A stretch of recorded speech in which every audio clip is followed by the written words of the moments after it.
All right, Teofimo Lopez is here. The takeover continues this Saturday when Lopez will take on Vasyl Lomachenko in a lightweight title unification fight. You can watch that on ESPN. Teo, how you doing, man? I'm doing great, man. Feeling like a champ. Thank you for having me on. And we're 5 days away. 5 days. So, so you've been in some big fights in your young career. Most recently, the fight against Richard Comey, your first world title fight. How does this compare? How you're feeling now, a few days out, versus how you felt before the Comey fight? Um, I gotta say, just more in line with everything that's going on, and more structured about things and more determined. I was very focused on the fight with Richard Comey. Had a lot to not prove. I had a lot to prove to myself more than anything, and to show and go out there to. That was that one step. Hey, we did something. We made a mark. This time around, it's more than that. This is bigger than me, and that's why I look at it. And just going in there, come October 17th, it's for all the marbles. I look at it. So, I'm blessed to be able to have this opportunity and to be able to showcase all that come October 17th. Yeah, franchise championship nonsense notwithstanding, this is for the undisputed lightweight championship. The winner of this will be the number one guy Say at it again, 130. man. Say it again. Undisputed. None of that franchise champion bullshit. We're not playing that. This is for all of it. All right. All due respect to anyone else out there. This is for all the marbles at 135. Couple things I want to get out of the way here. It'll be 10 months since you last stepped into the ring. You fought 4 times back in 2019. Any concern on your end about ring rust or being less sharp than you usually are? 10 months for me, 14 months for Lomachenko. So we're both definitely going to be, definitely we haven't fought for a while. This is probably the longest that we both have been out of our sport. It wasn't something, it was out of our hands due to the pandemic and due to everything that's going on, the situations with COVID-19. So just things like that. I mean, honestly, we already cleared up the ring rust when it came to sparring. We cleared up all that. So I don't think there's gonna be any issues. We know what we have at stake now, and we understand what we're about to get into. So the other thing is that you've changed people recently in terms of helping you cut weight. Before that, you had some issues getting to 135. How has the weight cut been for this fight? Oh, so good, man. So much better. And it's only getting better each and every camp, man. Honestly, this pandemic, despite everything, I was still working out throughout the times. I seemed beefier, much more muscular, but the weight came off, and we're right on, right on. So weight is not an issue. The weight wasn't an issue against Richard Comey, but I honestly feel this time around, it's a lot better, a lot easier, for sure. So you deserve, Teofimo, all the credit in the world for taking this fight. Too many boxers Why is that? don't. Too many boxers don't or wouldn't take credit. You deserve all the credit in the world for taking it. You deserve even more credit for taking it during a pandemic when there is potentially real money that's not available to you in a live gate. My question is, why is now the right time for you to take on a pound-for-pound guy like Lomachenko when you could have easily kicked it down the road a little bit further? I talked the talk and I walked the walk. You got to stand by. I'm a man of my word, and I said that we're gonna make that fight happen. You already know who I was gonna face, and despite the pandemic and despite the shocking of the whole world just being at still for that moment, I mean, I'm a man of my word. We said 2020, we're gonna make it happen 2020. And mainly on top of that, I just look at it. It shouldn't be any other way than this. The only thing that does suck, though, it's not the perfect time, but at least we still make it worth the time for everyone to tune in, everyone to get together, families, whatever. Just make sure you have your mask, wash your hands, and just tune in October 17th. It should be this way, but I mean, why do you think it's rarely this way? I mean, if fighters operated like you, a young guy, taking on a big challenge, if all fighters did that, boxing would be so much in such a better, a healthier place overall. Why do you think that is in the sport that, the best don't always want to fight the best? I think it could be a lot of reasons. There's a lot of reasons. Maybe they don't fully have that confidence in themselves yet. Maybe they have to build it. Maybe their team is not very positive with them or feel that they can. but that doesn't come with us. I guess the mentality also, you have to be mentally strong.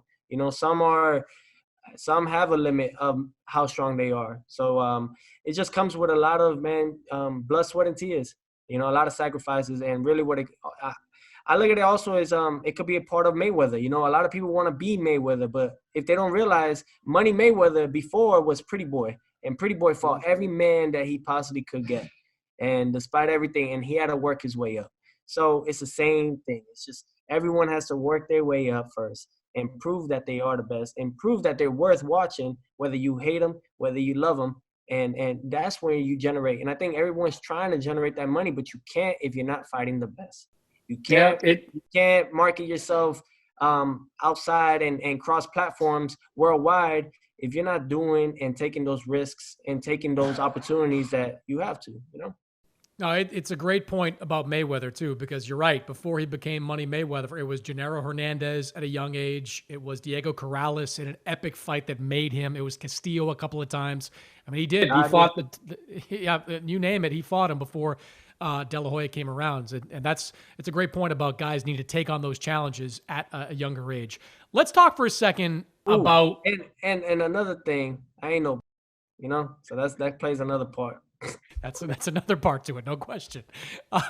Let's talk about the build-up for this fight. You have said some things about Lomachenko. Your father has said some more things about Lomachenko. From your perspective, do you genuinely dislike Lomachenko, or is this, part of what we see often in boxing, a build-up to it? No. I don't like him personally. I don't, as a person, as a human being, and how he may interpret himself and how he looks at himself and how he is. I had the chance to interact with him multiple times, and during those multiple times, it's not that I judge anyone. It's judge not, let's be judged first. And that's what it came to about. And I had my reasons.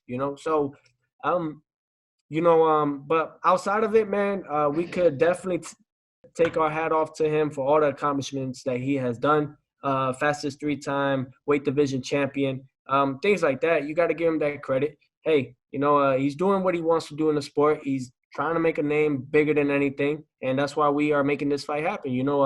Really what it comes down to is that we both are going for the legacy. We both are going for the glory, and this is for all the marbles.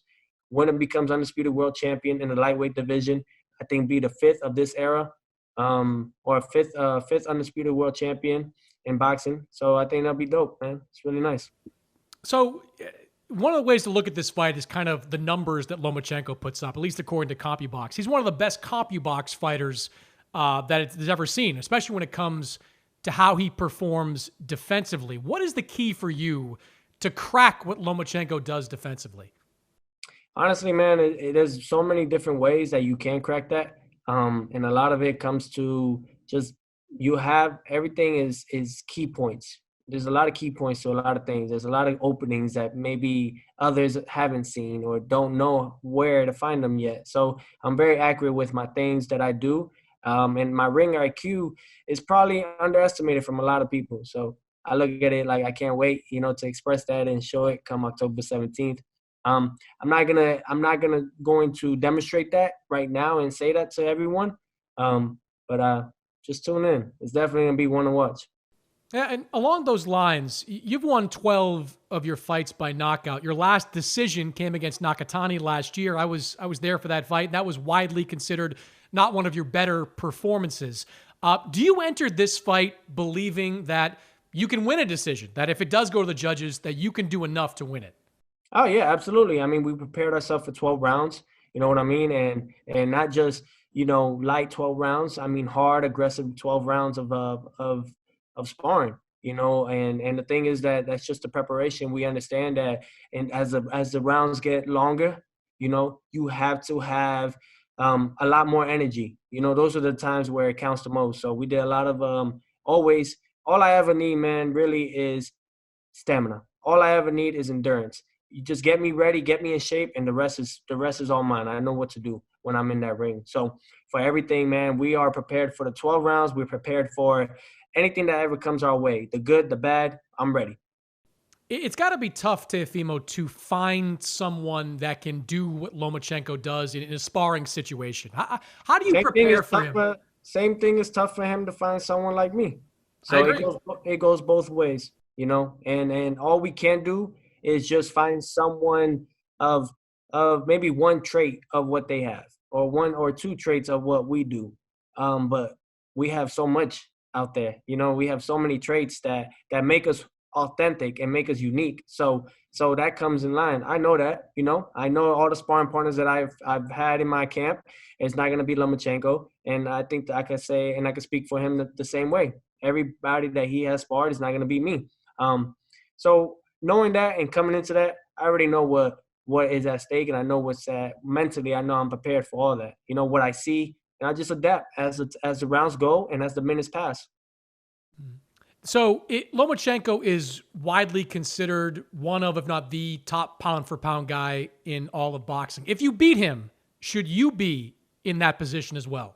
When I beat him, yeah, you know, You've got to say when I beat him. I can't say when you beat him. You've got to say when you beat him. when I beat him, definitely, I think that top 5, top 10, wherever they want to put me in that list, you know, and but that's up to the fans, man. That's up to everyone. That's up to all the analysts, fighters, and just what I can say, the boxing reporters and stuff. Who does all that analysts and stuff?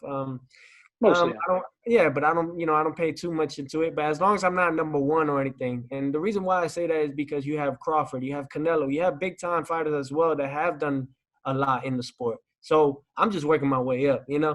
And when that time comes, call me pound for pound when I'm making pound for pound money. Then that's different, you know. But at the moment right now, you know, wherever they want to put me at, I appreciate each and every one of everyone that does. But I'm not there yet. You know, I'm not there yet, and this is just the beginning. And I still got to work my way. After this, we want more. So who's next? Who wants to get this whooping? You know. And you are taking. You mentioned Canelo. You are taking kind of a Canelo-like approach to your career. I mean, Canelo, took on at a certain level, started taking on all the tough challenges at 154, 160. I mean, he kind of recognized kind of what you said earlier that to be the star, to make the big money, you've got to take and win the tough fights. You put yourself at risk doing that at times, but it's really the only way to accomplish it. Yeah, man. And you wouldn't want it no other way, though. You know, as a true champion, you don't want it any other way. You don't want to just because of your old and you want to stay undefeated.